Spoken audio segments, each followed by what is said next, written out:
जिसने मोबाइल बनाना तक नहीं सीखा था, आज करोड़ों लोग उसी का मोबाइल चलाते हैं। वीवो की सच्ची कहानी। एक छोटा सा गांव, एक लड़का जिसके पास न अंग्रेजी का ज्ञान था, ना ही कोई बड़ी डिग्री, ना कोई अनुभव, ना कोई बड़ा संपर्क, लेकिन एक चीज थी, सपना, और उसे पूरा करने की जिद।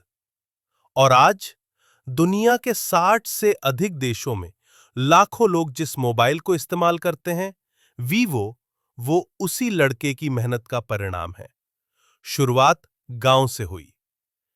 ये कहानी है दुआन योंगपिंग की, जो चीन के एक छोटे से गांव में जन्मे थे।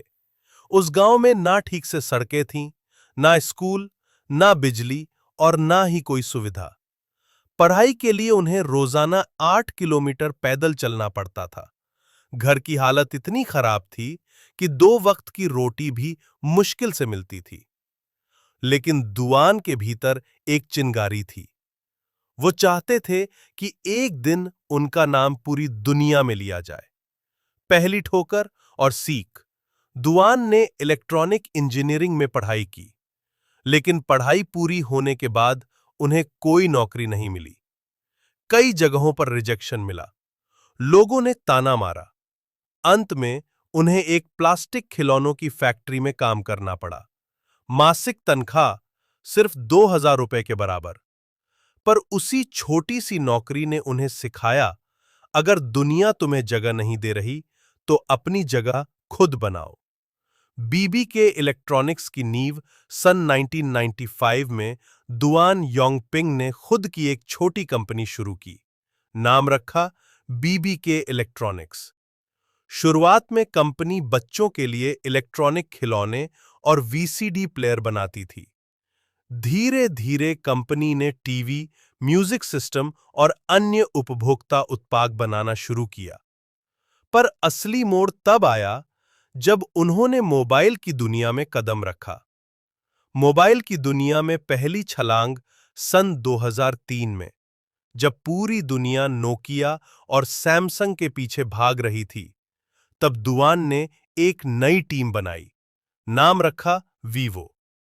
इस शब्द का अर्थ है जीवित, ऊर्जावान। लोगों ने उनका मजाक उड़ाया, तुम इतने बड़े ब्रांड से मुकाबला नहीं कर पाओगे। लेकिन दुआन ने कहा, हम सस्ते नहीं, समझदार बनेंगे और प्रीमियम बनेंगे। पहला वीवो मोबाइल और बाजार में धमाका। सन 2009 में वीवो का पहला मोबाइल लॉन्च हुआ, वीवो X1, जो उस समय दुनिया का सबसे पतला स्मार्टफोन था। इसके बाद आया वीवो X5 मैक्स, जो फिर से दुनिया का सबसे पतला फोन बना। लोग हैरान थे, इतनी नाजुक बनावट और फिर भी इतनी ताकत। वीवो ने धीरे धीरे दुनिया भर में नाम कमाना शुरू कर दिया। अच्छी ध्वनि, सुंदर डिजाइन और कम कीमत, यही उसकी पहचान बन गई। भारत में एंट्री चुपचाप लेकिन असरदार। सन 2014 में वीवो ने भारत में कदम रखा, किसी बड़े प्रचार के बिना, बिना होर्डिंग्स या विज्ञापन के। लेकिन 2015 में जब वीवो ने आईपीएल की प्रायोजकता ली, तब उसका नाम पूरे भारत में गूंजने लगा। फिर वीवो ने भारतीय ग्राहकों की जरूरत के अनुसार बड़े बैटरी वाले, अच्छी कैमरा क्वालिटी वाले फोन लॉन्च किए। धीरे धीरे वीवो हर हाथ में पहुंच गया। आज का वीवो एक साम्राज्य। आज वीवो सिर्फ एक मोबाइल कंपनी नहीं, बल्कि एक तकनीकी साम्राज्य है। भारत में वीवो की 4 फैक्ट्रियां हैं। 1 लाख से अधिक लोग वीवो से सीधे या परोक्ष रूप से जुड़े हैं। वीवो की मूल कंपनी बीबी के इलेक्ट्रॉनिक्स के पास ओप्पो, रियलमी, वन प्लस और आईकू जैसे बड़े ब्रांड भी हैं। दुआन योंगपिंग की कुल संपत्ति आज लगभग 18,000 करोड़ रुपए है। लेकिन किसी ने कभी नहीं सोचा था कि जो लड़का कभी खिलौनों की फैक्ट्री में काम करता था, वो एक दिन मोबाइल की दुनिया का राजा बन जाएगा। संघर्ष में क्या-क्या झेलना पड़ा। कोई बड़ी डिग्री नहीं, शुरुआती समय में पूंजी की कमी, नोकिया, सैमसंग जैसे दिग्गजों से सीधी टक्कर, भारत में पहले से मौजूद चीनी कंपनियों से मुकाबला, भारत चीन विवाद के समय बहिष्कार का डर, भारतीय ग्राहकों का भरोसा जीतने के लिए लोकल मैन्युफैक्चरिंग शुरू करनी पड़ी।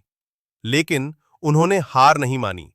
उन्होंने अपनी कंपनी के डिजाइन, सेवा और मूल्य में सुधार किया और आज वीवो भारत में सबसे पसंदीदा ब्रांडों में से एक है।